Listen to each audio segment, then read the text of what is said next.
Now it's being recorded, that's not. Never say never. Yeah.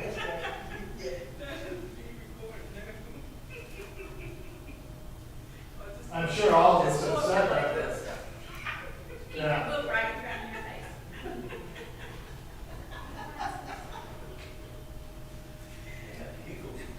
Anyways, when Mike gets us going, we will be in chapter 26 tonight.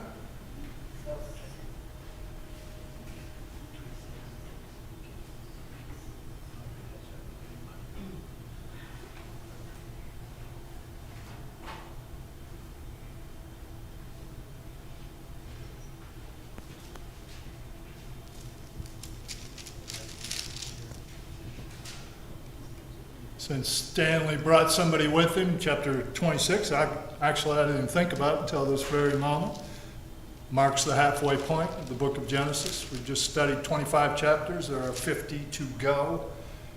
We just finished a couple weeks ago with the life of Abraham, culminating in his death, which is recorded in chapter 25. How many children told that Abraham, if we were playing Bible trivia, and the question was, how many children told that Abraham had? What would the answer be? I don't expect anyone to know. You'd have to do the math for a quick there. Very good, Michelle. He had Ishmael before Isaac. Then he has Isaac. And then we learned in chapter 25 that he had 6 more children. Verse 1, chapter 25. Abraham again took a wife, her name was Keturah, and she bore to him Zimran, Jokshan, Midian, Ishbak, and Shua. And then it goes into the birth of his grandchildren. But of course, there's 6 more, so that's the grand total of 8 that Michelle rightly points out. We noticed a couple of those names on the list, Midian and Shua. What famous biblical character came from the Shuites? Bildad, yeah. Yeah, it's, takes some time to remember that sometimes, but one of Job's friends that came to debate him was a man named Bildad. And then you have Midian, when Moses killed the Egyptian, defending his Hebrew brethren, and found out he needed to get out of town.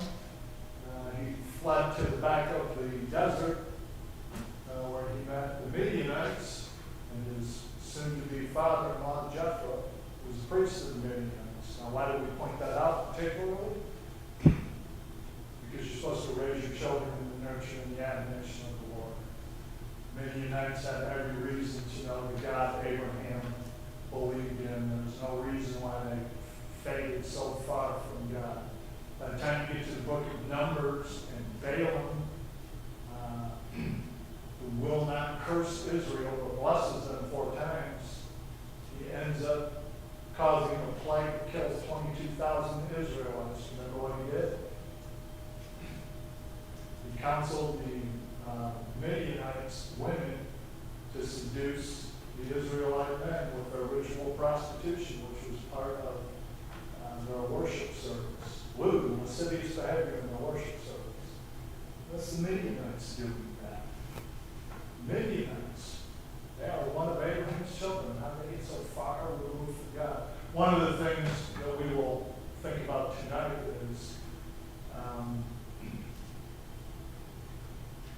we always think about Israel taking the promised land. Who did take it?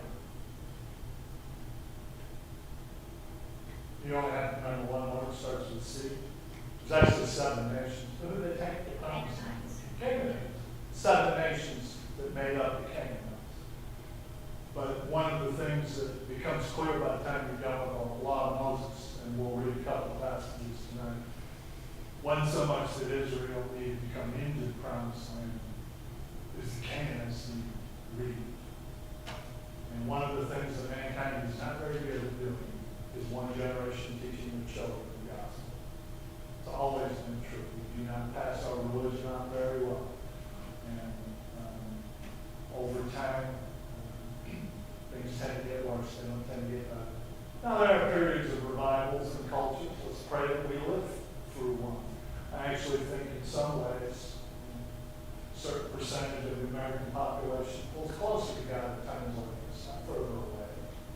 But still, over the course of times, things tend to get worse. They don't tend to get better. We get further removed from God. We don't tend to stay as close to Him, unfortunately.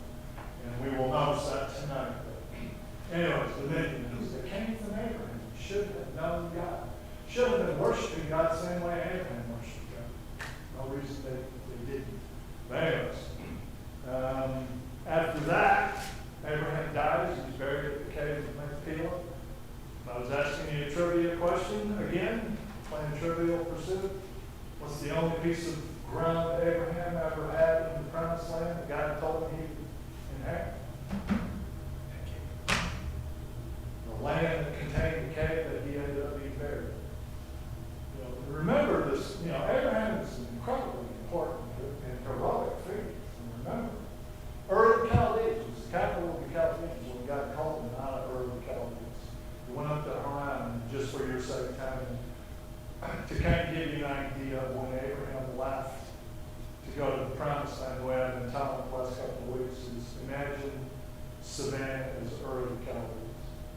And imagine Biloxi, Mississippi. We just chose that because Charles was in the military. But imagine that is the promised land. Well, if Savannah is where you're leaving from and you're going to Biloxi, you would just walk west-southwest, I think you would probably say. And correct me if I'm wrong, but we all get a basic idea from the map. Imagine going to Haran first. Imagine going to Atlanta first. Well, if you're walking, if you're in caravan, you would think you'd go south by southwest, but for some reason, Abraham went up to Haran, where he left his family before he went down to the promised land. And so he started in Ur of the Chaldees, which is the capital city of Mesopotamia. And he was already a wealthy man. He had great faith when he left. Ended up in Haran, where he left the rest of his family except Lot. And then he moved to the promised land. And I mentioned it before, but that's, by the way, all I'm doing is telling you what's in Genesis 12. You might remember the very next story you run into after everyone gets to the promised land. Famine breaks out in the land. Stop thinking about it when it comes to faith. I think it was 900 miles total it took Abraham to get to the promised land. Many years he's a wealthy man. Many he leaves it all behind and comes to the promised land. Famine breaks up. This is what he brought again? Really? Abraham ends up having to go down into Egypt. I'll wait out the famine. But he never lost faith in God. He did exactly what he should do as far as towards God. Now, he did run into the problem with Sarah lying about her being his sister rather than his wife. But still, a great faith. Well, that promised land, the only piece that Abraham ever got is the cave of Machpelah. We next, in Genesis 25, we get the firstborn of Ishmael, beginning in verse 12. Now this is the genealogy of Ishmael, Abraham's son. Hey Mike, are we online? Okay. Let me stop it there.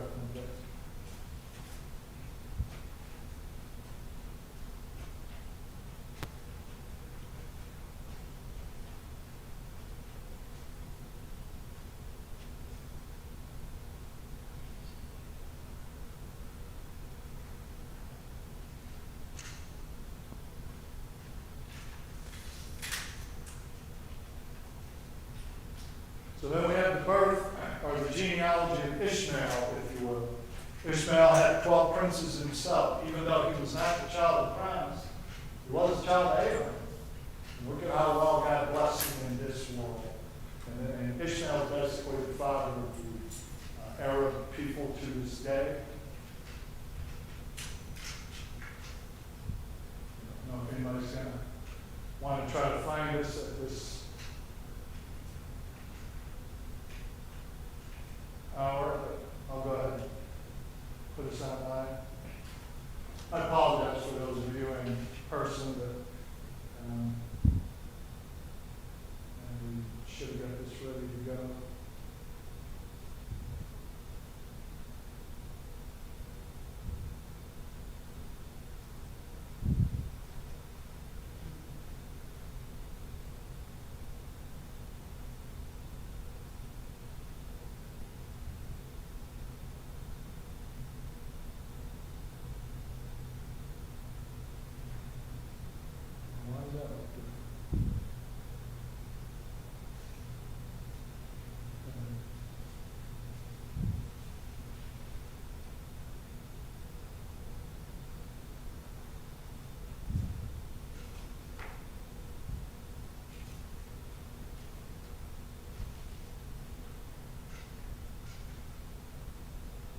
had 12 princes, or 12 children, I should say, that grew up to be princes of their own nations.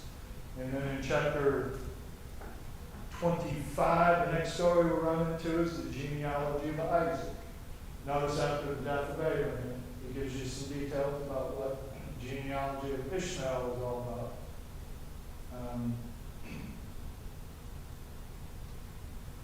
Sorry, I'm looking at the camera and something I don't have to worry about. And now he gets right back into the promised seed. Abraham, Isaac, Jacob. Goes through those three. And why is, what are we talking about here? Who's eventually going to come from the line of Abraham?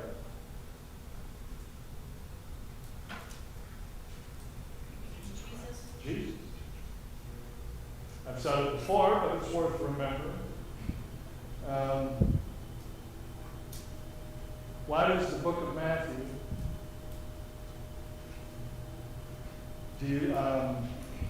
why does the book of Matthew end its genealogy in chapter 1 at Abraham? Whereas Luke takes the genealogy of Jesus all the way back to Adam.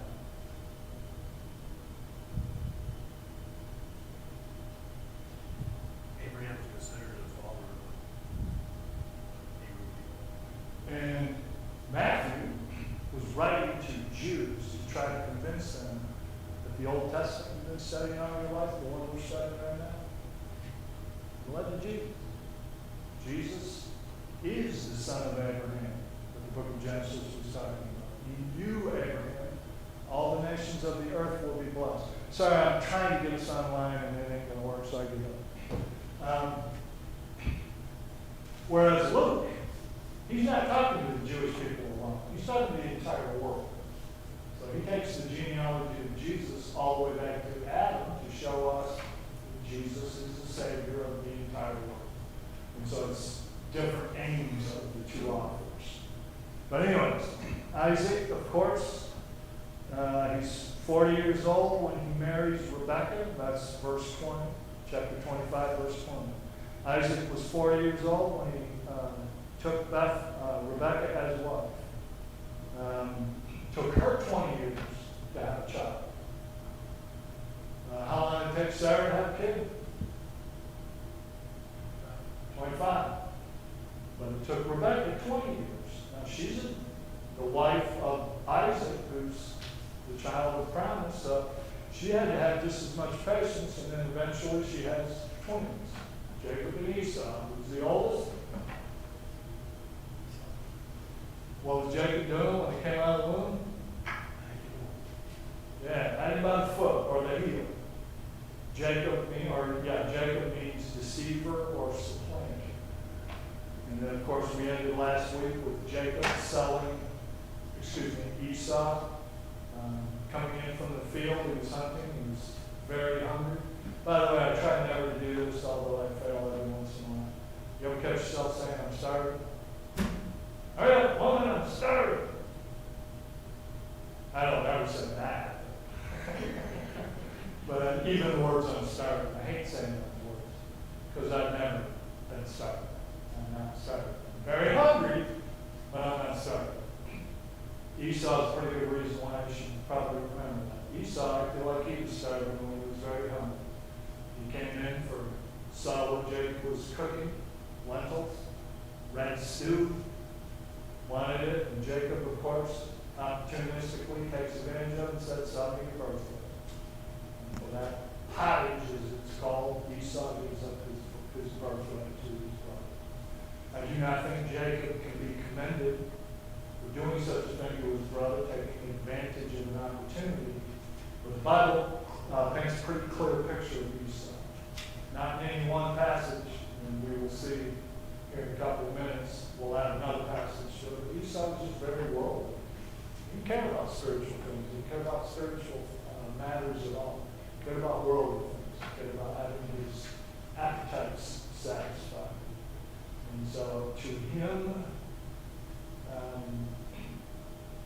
what did I just see the other day?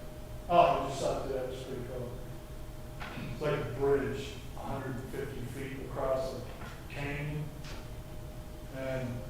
There's only like, 8 steps on the bridge, holes everywhere, and cables.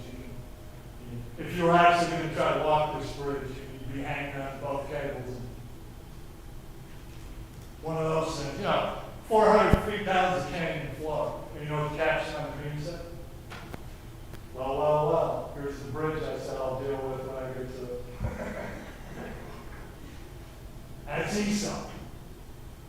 All he cared about was what was right in front of him, desiring to have his appetites filled, living day by day, just not worrying about the future until it's too late. Unfortunately, there's a lot of people that treat God the very same way. They don't care about spiritual matters. They don't necessarily hate God or anything like that. They just don't worry about spiritual matters. I'll deal with it when I get there. And heaven is my reservation on it. You have to make a reservation. I plan on going there. And some people, I'm just dealing with it when I get there. But anyways, chapter 26 takes up the story after Esau sells his birthright. There was a famine in the land. By the way, it's the third time this has happened now. Genesis 12, I just told you. As soon as Abraham got to the promised land, there was a famine. Chapter 20, if you recall, for those of you who have been here, there was another famine. Abraham had to leave the land again. He did not go. He went to Egypt the first time. Second time he did not. He went to about the same place that Isaac is about to go to. So there are 3 very familiar stories in the Bible. And Abraham twice and Isaac right here will commit the same sin. There was a famine in the land besides the first famine that was in the days of Abraham. And Isaac went to Abimelech, king of the Philistines, in Gerar. Abimelech is not a king's name, is not a name, it's a title. Well, father of kings is literally what it means. Directionally speaking, does anybody know where the Philistines are located in relationship to the Promised Land? West. It's more south. Not south. Yeah, actually, you make the argument. Yeah, what southwest? Let's put it that way. I was thinking more south than west, but anyway, it's not that real important. But it's basically on your way towards Egypt as well. Now, because Egypt seemed to be a common place for people to go to avoid a famine, and so did the land of the Philistines. Then the Lord appeared to him, verse 2, and said, "Do not go down to Egypt. Dwell in the land of which I shall tell you. Sojourn in this land, and I will be with you and bless you. For to you and to your descendants I will give all these lands, and I will perform the oath which I swore to Abraham your father. And I will make your descendants multiply as the stars of heaven. I will give to your descendants all these lands, and your seed, all the nations of the earth shall be blessed. Because Abraham obeyed my voice and kept my charge, my commandments, statutes, and my laws." A couple of things I will jump out at me at that. Number one, it's the exact same language that God used with Abraham in his original call. The key phrase being in verse 4, right there at the end, "And in you," and in your seed, all the nations of the earth be blessed. And again, hopefully everybody understands that what exactly is he pointing to? Jesus. You saying what I lie, Mike? Yep. Okay, cool. But yeah, in you all the nations of the earth will be blessed is a reference to the fact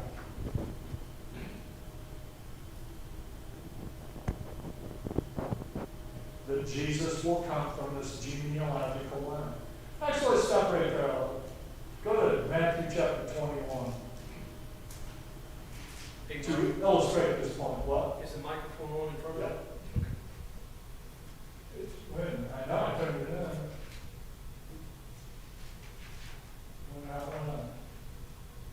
It's blinking.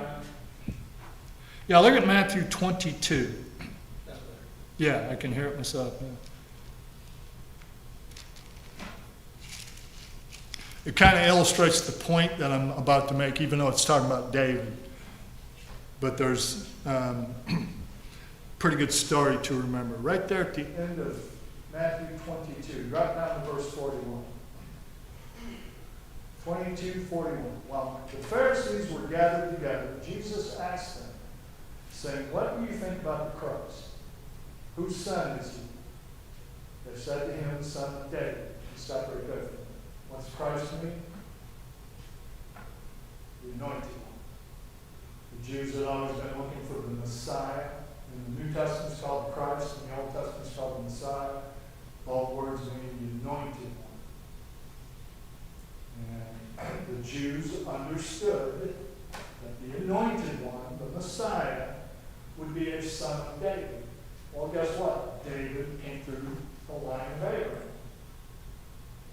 So when God told Abraham, "You, all the nations of the earth, will be blessed," history bore out that before, 1,000 years before Jesus came along, David would come along.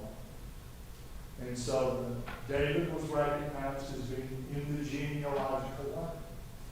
And so the Jews, when Jesus asked, what Jesus is saying, whose son is he, what he really means is, through which genealogical line is the Christ going to come?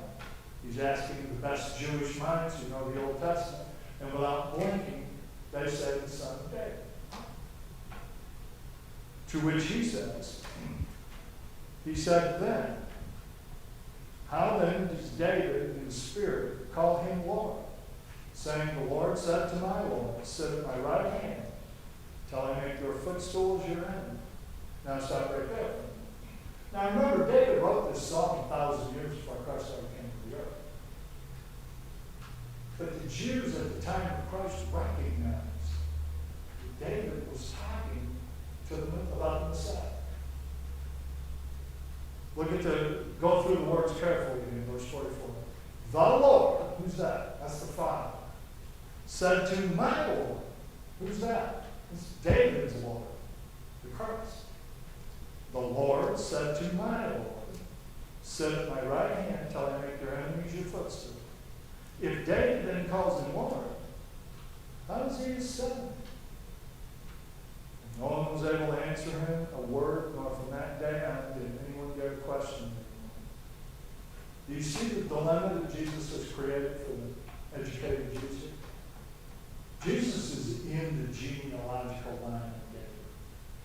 The Jews know that. So the first thing when they say, well, the Christ is going to be the son of David, basically what Jesus is saying, yeah, and I'm the son of David. Have you been watching the works of it? Did you read the Old Testament? What's Christ doing? Right? What was one of the Jews' great charges against Jesus? Why did they call him a blasphemer? He was coming to be God. Made himself to be equal with God. Well, to the Jews, that's blasphemy. And what's Jesus saying to them? If you guys understood the Old Testament, you would realize a couple of things. Number one, the Christ will come through Abraham, Isaac, Jacob, David. And look at Psalm 110 and verse 1. David calls him his Lord. If David, who you take to be a prophet, called him his Lord, why do you call me a blasphemer for saying I'm David's Lord? And the problem for the Jews is, I don't know how to answer that. And guess what? They quit talking to it. How do you know you've lost the debate? I'm serious. One of the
because you're not speaking enough.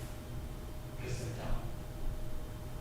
There's a certain percentage of people that will embrace the truth. And by the way, I believe I'm looking at it. I think I'm reaching in the Bible.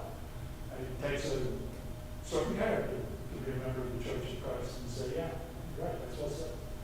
You're right, I don't have a way around that. I would, if I had a way around that, I'd try to get around it, but I don't. So I don't. So that's what it takes to please God. Jesus just proved the Pharisees do not operate that way. I'll give you one more story and we'll get back to Genesis 26. You guys remember I won't make you read it, but in Matthew 21, when Jesus came to town, the Pharisees said, "Now what for you speak the things you speak?" Remember one of the things that made Jesus different. There's a great passage right after the Sermon on the Mount. Most people don't pay that much attention because the Sermon on the Mount just happened. That's enough. But you know what it says right at the end of the Sermon on the Mount? And they were all amazed because he spoke as one having authority. What does that phrase mean? In the days of Jesus, if you went to a rabbi and you said, "Rabbi, I want to know what the Bible says about," and I'm talking about the Old Testament, what the Bible says about burnt offering. What's that? Well, according to the law of Moses, in Leviticus chapter 1, here's the law of the burnt offering. Every time you ask a rabbi a question like that, he would say, "Well, it's written in Scripture." Anybody remember the Sermon on the Mount when Jesus said, "You have heard it said by them of old, but I say to you." Excuse me?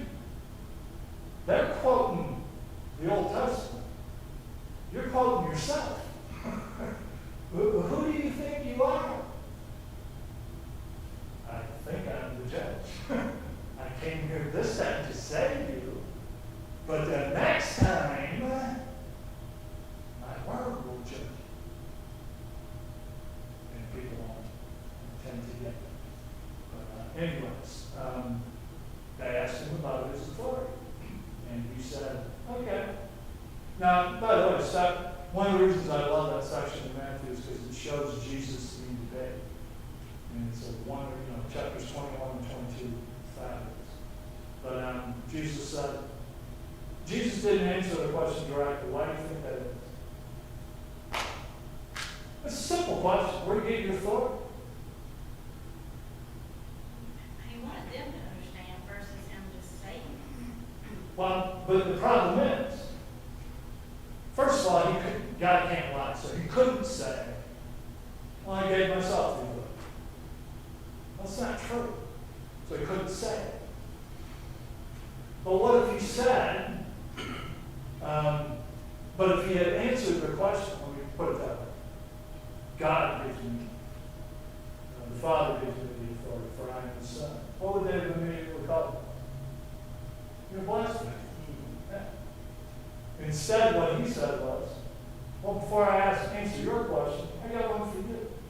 The baptism of John. Was it from heaven or from men?" Anybody remember how they reasoned out amongst themselves? Pharisees had a problem. You know what the problem is? If we say John doesn't have heaven's authority, people are going to hate us because they think he has it. But if we say John the Baptist does have heaven's authority, he's immediately going to ask us why we haven't submitted to John's baptism. That's what you call horns in the donut. This is what I'm talking about losing the debate. So what do? Oh, we can't talk. And then Jesus leaves the little bear and says, "Well, then neither will I tell you where I get my authority." Pharisees, you just lost the debate. And they aren't going to admit that you just lost the debate. But that's the whole point. He's showing that their motivation isn't true. Their motivation was to condemn him. To get him to say something that they could have him executed for. But anyways, verse 6. So Isaac dwelt in Gerar. And the men of the place asked him about his wife. And he said, "She is my sister." But he was afraid to say, "She is my wife," because he thought, lest the men of this place should kill me for Rebekah, for for she is beautiful to behold. And again, it's exactly what Abraham did in chapter 12 and did it again in chapter 20. It shows a lack of faith, because when God tells you that your descendants are going to inherit this land, you should know that God's going to take care of it. Now it came to pass when he had been there a long time that Abimelech came to the Philistines, looked through the window, and saw, and there was Isaac showing endearment to Rebekah his wife. Just about every translation has a different word there, but what's pretty clear is Abimelech's looking through the lattice and he sees Isaac and Rebekah interacting. And what's he notice?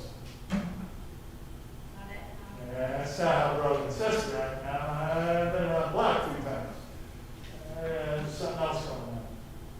And he recognizes that he is treating her with romantically and vice versa, affection.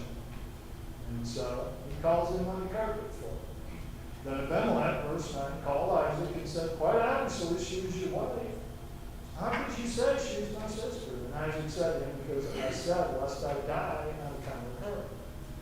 And Abimelech said, what is this that you have done to us? One of the people might soon have lain with your wife, and you would have brought guilt on us. So Abimelech charged all his men, all his people, saying, he who touches this man or his wife shall surely be put to death. I'll stop right there. Now, what was one of the reasons that I was mentioning the Canaanites had to go? Actually, we'll wait till we get to the end there. Yeah, but here's what I want you to notice. Philistines at this point in time, as history goes on, the Philistines will become arch enemies of the Jews at the time of David, Solomon, and Saul, David, and Solomon. But at this point in time, we're 400 years before that. Remember, we're around 2000 BC. Or excuse me, 2000 BC. Samuel doesn't come to the throne until around 1100 BC. So you're 900 years ahead. History, you're further back 900 years than the Philistines you read about in the life of David. Sound like pretty honorable people here, doesn't it? What the law of Moses? What's the penalty for adultery? Death penalty. Sounds like Philistines believe in that law right there too. You don't touch another man's life. Did you notice when Abraham went down into Egypt, the Pharaoh was offended that he had unbeknowingly taken someone else's wife? Sounds like they got some honorable people down there. Sounds like you got some honorable people in the Philistines. Abimelech's an honorable person. You know where you're finding honor?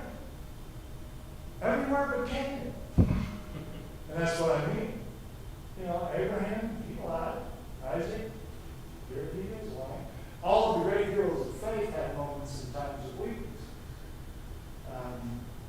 But what we're also noticing is that the surrounding areas still have some pretty honorable people as well. But you don't find any honorable people in the land of Canaan. Verse 12.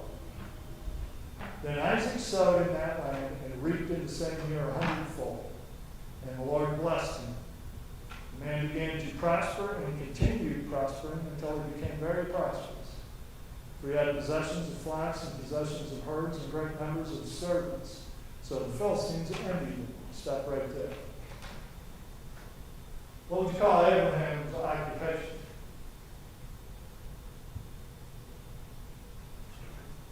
Yeah, I think it would be broader than shepherd because it wasn't just sheep. Worked with animals, yeah. Which is a very nomadic life, moving them from place to place. You'll see Abraham moving a little bit in his life. But Isaac gets into agriculture. And agriculture slows you down a little bit because you got land to tend to. You know, the nomadic life of a shepherd or somebody with animals, you move where you can get the animals what they need. what makes the nomadic nature of that life. Once you start farming land, guess what you do? You sell land. Because they got to stick around and see how all the crops come out. And by the way, the crops come out and make a bunch of money. That'll do it again next year. That'll work. You sell the land, it's farming land. And he's also expanding his wealth. God is blessing. And of course, he's new. Abraham's dead, and they said they envied him. We will soon learn that one of the things they've also been doing is they've been damming up, if that's the word, or just putting dirt back in wells that Abraham dug when he was alive. And they aren't willing to attack or be, they're not trying to drive Isaac and his entourage out by force, but they are envious at how well he's being blessed. Verse 15, now the Philistines had stopped up, I didn't realize it would be the very next verse. Now the Philistines had stopped up all the wells which his father's servants had dug in the days of Abraham his father, and they filled them with earth. That's not a very neighborly thing to do. Anybody watch the ID channel? Anybody seen Fear Dynamic? I watch one of those every now and then. Same kind of thing. These kinds of things can escalate, get out of trouble, you start messing with your neighbor. Anyways, depending on your temperament, how are you going to handle it when things get difficult? Verse 16, Abimelech said to Isaac, go away from this, for you are much mightier than this. Then Isaac departed from there and pitched his tent in the valley of Gerar and dwelled there. Now stop right there for me. Blessed are the peacemakers. What's it mean to make peace? In some ways it's tough to be an American Christian. You know why? As an American, what are we fighting for all the time? Freedom. Why? That's true, but not the word I want to put. Rights. They got rights. And by the way, I hold our rights sacred. This is no dispersion on being American, but in America we hold our rights sacred. I will take you in the court for my rights. Well, the opposite of peace is conflict. But in the church, what's sometimes necessary to obtain peace? Oh, people in the men's business meeting? Agree to disagree. Not only agree to disagree, but agree to not get your way and be okay. Reason.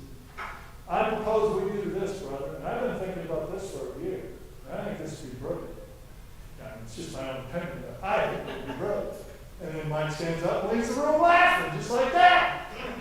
And everybody takes a vote, and it turns out I'm the only one that thinks it's brilliant. Everybody else in the room thinks it's dumb. I got to leave that room like a Christian. I ain't getting one of these. I really thought we should be on Sunday morning at 7:30. Turns out nobody wants to get up that early. You're alone, right? That ain't so. Sometimes in the name of peace, you give up your rights. Yes, I do have a right, but it doesn't always lead to peace to stand up for your rights. Now, wisdom dictates when you should stand up for something and when sometimes you should see in the name of peace. But the only point we're making here is remembering the life of Abraham. Abraham and Lot's herdsmen could not dwell together in peace. How did Abraham propose that he solve the problem?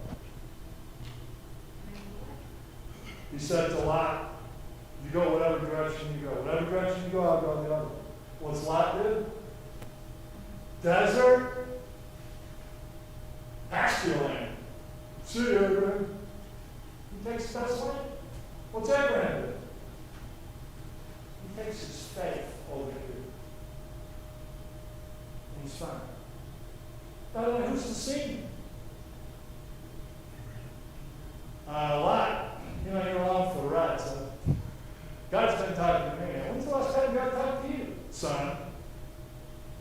Tell you what, son, you're going that way. And I'm going not how Abraham does. He gives Lot the choice. And we all know Lot took the selfish choice. Very next chapter, he gets taken back. Who comes to his rescue? Abraham. You know how many people I know would say, serves you right. Made your bed, now you got a lie. That's not Abraham. It isn't an accident that God chose Abraham. And what are we learning about Isaac? He loves peace as well. Yeah, like said, Abraham dug those wells. He's got a lot of people, he's got an army if he wants one. But he doesn't use his force. He just picks up and quietly leaves. Some people, some scholars, depending on who you read, want to view this as cowardly. Nah, it's cowardly at all. I think Isaac said, God is blessing me. We can start to go to battle over this. My people lose their lives. Or I can just move over here and continue to let God bless it. Believe it, then you will. And that's what he chose to do. Blessed are the peacemakers. By the way, I make that speech about making peace, but I can flip that coin over too. Well, probably not in today's world, but normally when a recruit goes through training and he's not a police officer, what's the last two things they hand him? Okay, there's a gun, there's a billy club. Now, get out there and make some peace. Because guess what? Sometimes that's the only way you can make peace. Brother, Christians are supposed to live in the real world. And if you live in the real world, then you have to admit that Satan is the God of this present world. And Satan doesn't listen to reason. And while I'm not going to, I'm willing to die for my faith. But I'm not willing for anyone to come in and break through my house and hurt my wife. No, that's a different heart. I'm going to stand up for my life. And I'm going to stand up for my community. If I'm a police officer, I'm going to use my gun when I should. And my billy club when I should. You know why? Because with some people in Satan's world, that's the only way you can make peace. Or to say it another way, one of my favorite verses nobody knows about Jeremiah. Jeremiah accused of false prophets. You give these people false hope, saying peace, peace, when there is no peace. Nothing worse than peace loving thinks he's a peacemaker. Everybody loves peace. Sometimes you gotta make it. That's just cold-hearted reality. We won't have to worry about that happening. We will all be experiencing peace the way it was intended. Anyways, I believe that Isaac is a peace lover and a peacemaker. So anyways, verse 18, Isaac dug again the wells of water which they had dug in the days of Abraham his father, for the Philistines had stopped them up. Look at this. After the death of Abraham, guarding grieving because of the loss of his father, and what did the surrounding people immediately do? Oh, by the way, not Abraham's gone, get out of here.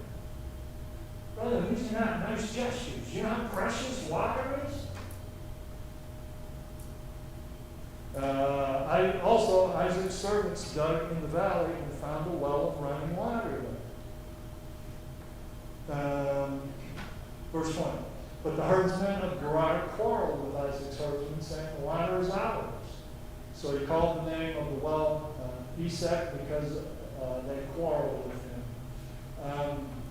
Ancient times, people used to say, we still do it, but in ancient times they did a lot more than we do. They would recognize a place and put a name on it because of important events that happened to it. And so the root word of that means quarrel, basically. Then they dug another well, and they quarreled over that one also. So he called his name Sitna, which means enmity. And he moved from there and dug another well. And they did not quarrel over it. So he called the name Rehoboth, because he said, for now the Lord has made room for us, and we shall be fruitful in the land. That's kind of an interesting way to solve that problem. It just kept moving until they found peace. Just kept moving until it seemed that God was blessing. Verse 23. Then he went up from there to Beersheba. Beersheba seems to be his headquarters, basically. There's a region in Babylon now named running to the word called Negev. Guess what? One of the first words I learned when I moved to this area. Well, you're in the low country tonight. Well, it's low country. You're in it. This was the south country for the Jews. On your way to Egypt. This was one of the main cities on the route that led you into Egypt. Verse 24, the Lord appeared to him the same night and said, I am the God of your father Abraham.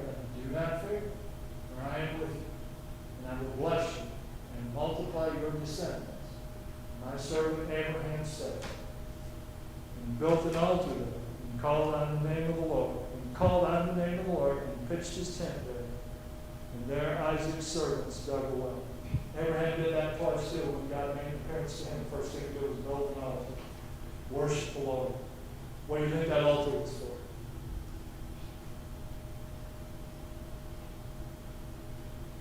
Remember a long time ago when we discussed Cain and Abel?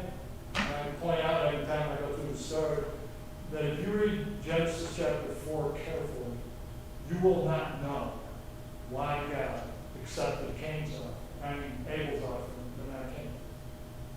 It's obvious that he does. Cain's reaction is horrible, but we're never told why is Abel's offering acceptable to Cain's is not. What made Abel's offering acceptable? Offered animals or sacrifice, sheep, Brethren, what is it that separates us from God?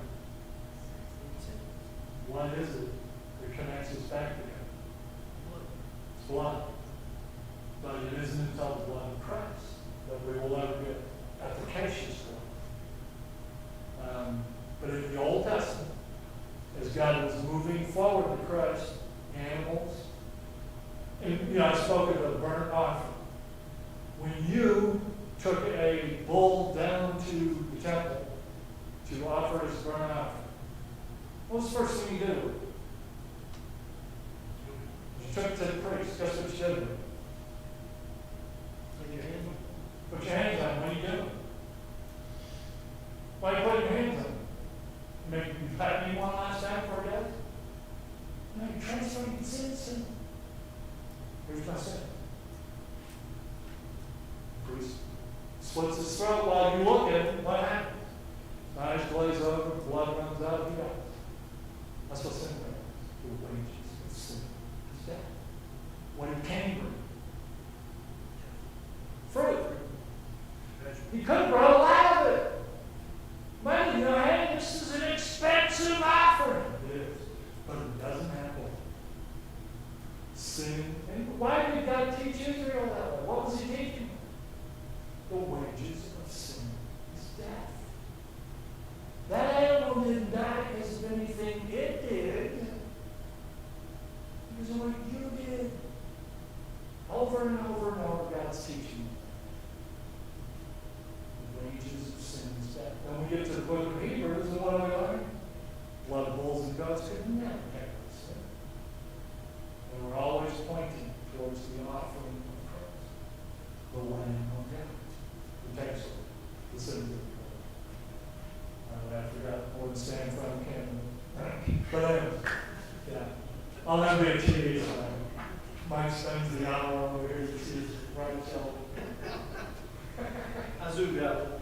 Actually, I got face for radio. That's what we did. Anyways, the wages of sin is death. Isaac built an altar, and I most certainly sacrificed an animal. Yes, sir. The altars too is a secondary reason, in my mind, is these are markers. Yeah. They're monuments to the people who used to live there, and yet they were also altars for the burnt offering. And they didn't tear them down. They built those altars and they left them. So it was kind of like a marker. Well, I mean, it should surprise us. No, when I was in Switzerland one time, in the passes, in Switzerland, the Romans would set up these markers. And it just wasn't a signpost to tell you where you were. It was also a place to signal the next pass or the next group of people. To say, okay, we're up here now. You can move forward, you know, with your army or whatever. So there was that too. But anyways, he built an altar there. They had a tendency to not only sacrifice to the Lord, but to build that memorial because it's a pretty special place. God has come and talked without it. And so he's going to remember it forever. What verse is that?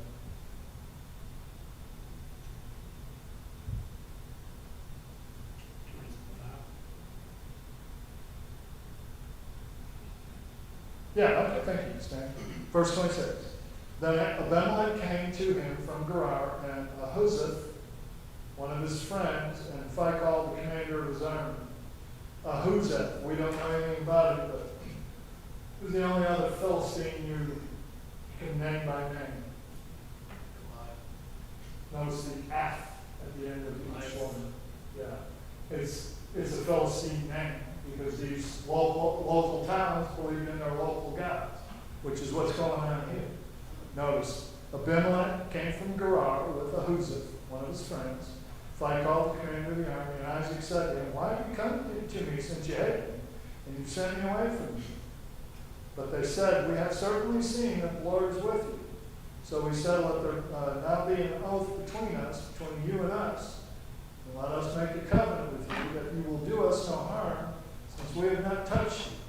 And since we have done nothing to you but good and have sent you away in peace, you are now the blessed of the Lord." What do you think about verse 29? Sounds like every politician I've ever met. Yeah. Are you kidding me? You forget what you did to us last week? You said the exact same opposite last week. You got the tape right here. I haven't read forward, but it sounds like an ulterior motive. Yeah, well, but the thing to be remembered is for you and I, you know what you should have learned if you're an observant Philistine? I want to know their God. But that's not how the ancient people looked at it. The way they looked at it was, we have our local God, you have your God. But we have noticed, your God's pretty powerful. We should probably make nice with you. Well, now that he's out of their land, he's not their ally anymore. Right, and we better make nice with you. I don't think there's any kind of a statement that, I want to be, like Ruth, my God be you, or your God, my God. I want your people, my people. That's not what he's saying. What he's saying is, your God's pretty effective, and we have noticed that he is blessing you every way you can be blessed. So he wants to sign a peace accord. So he made a feast, and by the way, remember what we just learned about Isaac. How many times you pick up and move on because of these people? Now the king comes back and acts like we didn't even do it to him. But what's another aspect of Christians? We're pretty graceful, pretty forgiving. And so, yeah, you didn't treat me very well. He even said you hated me. But guess what he does? Makes a feast. So he made them a feast, and they ate and drank. And they rose early in the morning and swore an oath with one another. And Isaac sent them away, and they departed from him in peace. So he made that oath with them that they would be allies, so to speak. Came past the same day that Isaac's servants came and told him about a well which they had dug, and they said to him, "We have found water." By the way, I should have mentioned a lot earlier. You realize that not only is, obviously in an arid country how valuable are wells, but one of the things when I first started reading the Bible, I didn't have a clear picture of it. Anybody ever dug a well? Huh? Hard work. And if you need a well to supply enough water for a lot of people, it's also an expensive project. You gotta put some hands on this, man. The pails work being that these wells are valuable that they're stealing from. It's a team sport. Yeah. That's not like taking a big piece of chicken. Move! Yeah. And yet, look at the grace when they come to him looking for a peace offering. Brethren, it's not an accident. Jesus comes through people like this. These are good people. Not perfect people, but good people. Like to meet Isaac one day, what a gentleman he is. But anyways, there's God blessing him again.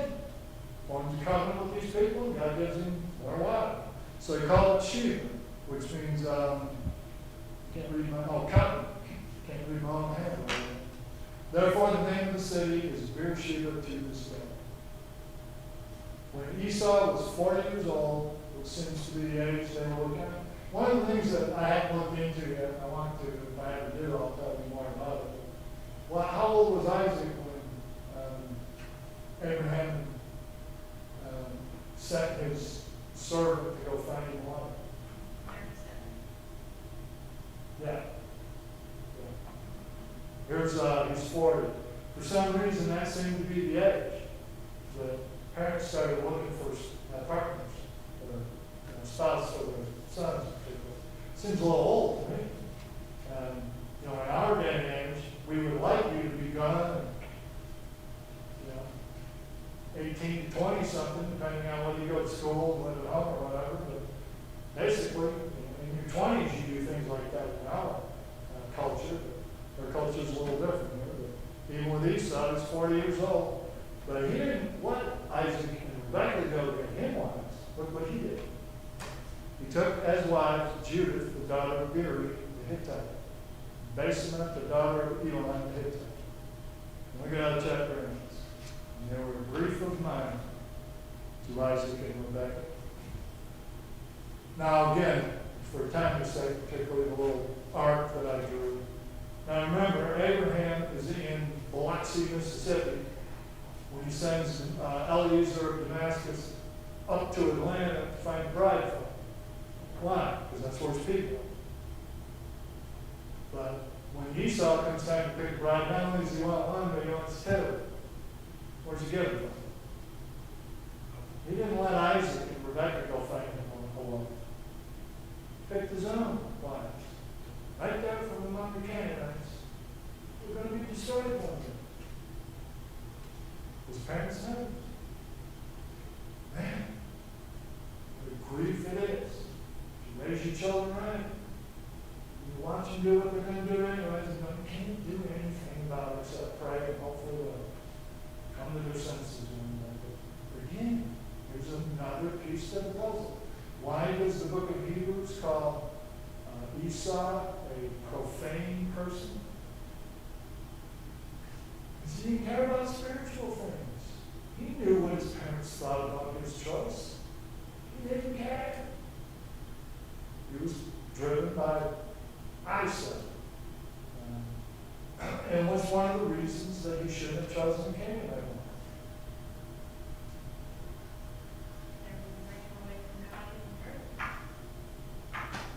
These women, you could see their Canaanitish, the worldliness all over them. I'm sure you could. They were raised in that kind of environment. So I'm sure you could probably see whatever it was that Abraham specifically went to Haran to get Isaac a wife to avoid these kinds of people. Remember, the Canaanites, who wrote the book of Genesis? Moses. Yeah. Who wrote the book of Deuteronomy? Moses. Now remember, Moses wrote the book of Genesis. He's speaking about ancient history. But the book of Deuteronomy, he's alive and he's speaking to the generation who's just about to take the promise. But we'll finish class here tonight. Look at Genesis 9 for me. Deuteronomy 9 for me. Now Moses is an old man. And here's his final instructions.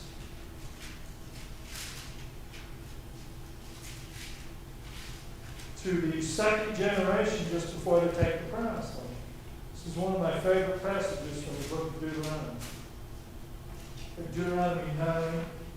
I know it's a little late, but because we got such a late start online, I'm going over a little bit tonight. We're going to stop after I make my points here. But look at Deuteronomy 9, verse 4.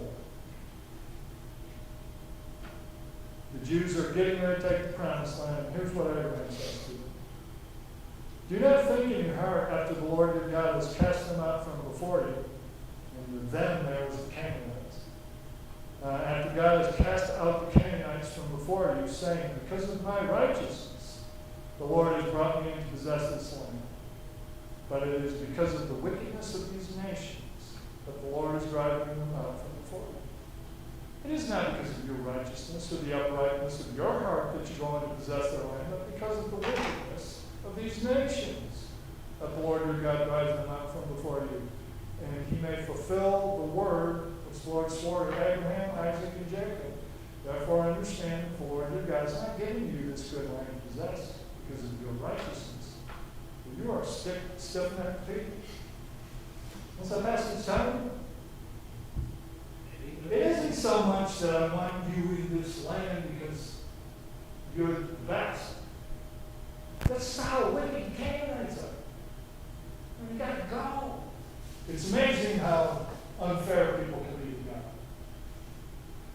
When wickedness is allowed to fester in a location, what does the atheist say about God? I just saw it on Facebook last week. Look at all that evil. Where's God? Some loving God, powerful God you got. I ain't talking about that. It's amazing you can't have it either way. But when the Bible says, go in and destroy the Amalekites, kill the men, the women, the children, the donkey, the ox, what does the atheist say about that? How could you love a God like that? Question. By the way, did you know Jeffrey Dahmer was baptized into Christ? Preacher from the Church of Christ baptized him when he was in jail. That's between him and the Lord. But yes, he was. Here's what I bring him up. I remember when we first learned what he was doing. In my mind, I just kind of pictured a guy in a farmhouse. When you start thinking about the things he did, in my mind, I just naturally figured he was secluded somewhere, away from people. Guy lived in an apartment. He was friends with the neighbor who I saw on TV say one time. She said, hey, I saw a lot of people go in there, but I never saw anyone come out. Here's why I bring that up. What would you say if you found out the owner of the building knew what Jeffrey Dahmer was doing? And his answer was, well, it's none of my business. He pays his rent, I think. Do we just say, oh, okay, that's fine. Turn around. Get some handcuffs put on me. You're going away with it. Sorry, guys. Do it again. You get the point. The point is, we recognize that he's responsible for not doing something about that. Brother, do you know how wicked the Canaanites were? Canaanites are God's people too. Judgment day came to the Canaanites. And God told the Israelites, I'm using you to judge them. And it's not because of your righteousness that I'm giving you this land. That's how wicked they are. And it's time to be judged. By the way, we talk about the final judgment all the time. When do you think, I can't predict the time, only a fool tries. But I will say this much. How do you think the final judgment's going to come? You know what's going to come? It's going to come when God looks down and says, I've tried everything. There is no hope. Everyone that's going to be saved has already gotten saved. It's time to judge the world. And he will kill us all. Who ultimately is the cause of every single death that has ever occurred on planet Earth? It is God. When he moved Adam and Eve out of the Garden of Eden and away from the tree of life, whether you died 8 days old, 8 years old, 80 years old, or 800 years old, if you believe in the Bible, Same cause of death. No access to the tree of life. You ever notice people, they play God all the time, don't even realize they're doing it. It's not fair if an 8-year-old does. Well, how can you let a 25-year-old with 3 children die? And then you get to the end of life, and you know what they say? Hey, you're 80. Why are you still here? And you know what question I want to ask people someday? How old do I have to be, and it's okay if I die? There's no God if I died as a child. There's no God if I died leaving children. If I die the day after I retire, God's not fair. And if I live too long, you look at me like I'm no longer useful and I should check off myself. Apparently there is at least a day in which we can all die and it's okay with you. You don't have any problem with God because you decided to die on that day. People play God all the time. Stop it. Let God be God. He's going to judge the world. He judged the Canaanites for their wickedness. He judged Babylon for its wickedness. He judged Jerusalem for its wickedness, not once but twice. And he's coming back one day to judge us all. Period. And I'll give an answer for what we're doing. We went way over tonight. Like I said, we got a little late on the line. But we appreciate tuning in if you indeed did. I'm not sure how many people continue to look for us, but we really appreciate it. Mike, thank you for getting this on time. Nice to meet you. We'll pick it up in Genesis 27. We had a different beginning tonight because things were a little different. We have any announcements we need to make that we need to think about? Yes. Dale sent me a text. About the child? Yeah. The child's doing better. It's over 10.5 pounds now. And of course, they're using oxygen to try and get the lungs to respond and work properly. The only problem is Sarah and Ryan Jordan, and they're all up in Atlanta. Sarah, the mother, now has COVID. And the grandparents are neighbors of the Kimbers. Keep that in mind, and let's also remember the Nettles had COVID. And we know that Janice and Wayne just got over it. Unfortunately, got to see Janice last week. But my wife told me tonight, first time I heard it, that Richmond Hills shut down in-person service for a couple of weeks. To be honest with you, I don't pay that much more attention to COVID anymore. The numbers are pretty bad around there, aren't they? So anyway. 2 co-workers that had it. Yeah. Be safe, obviously. But yeah, COVID seems to be back with us. I'm not sure what that strain, how bad and serious it is as far as hospitalizations and deaths. But anyways, we certainly have no strain around here. Let's go ahead and go to God in prayer. Father in heaven, we thank you for this hour that we can spend in the book of Genesis and other places. Father, we love studying your word. We love growing closer to you. And we love learning new stories. We're mindful of those that we just mentioned, plus those that we did not mention. We pray for all the brethren here in Highway 30. We pray for their families, their loved ones that they are asking us to pray for. Father, we know that you know who they are and what they need. We are thankful that we still have freedom and ability to do this, Father. We pray that we always will have it. We do not necessarily need to live in what we would call a Christian nation, Father, but we certainly are grateful that we have the freedom to pursue you as you have laid out in your will. May we always have that ability, Father. Bless this church, bless our country, grant our leaders wisdom, Father, so that they can be peacemakers and keep this world together. Thank you for this hour. Please bring us back at the next appointed time. In Christ's name we pray. Amen. All right, if you're hungry with us online, we really appreciate it. Once again, if I stepped away from the camera for 10, 15 minutes, I apologize. This can't not be a TV set. But we will see you Sunday if you're shut in, 9:30 Bible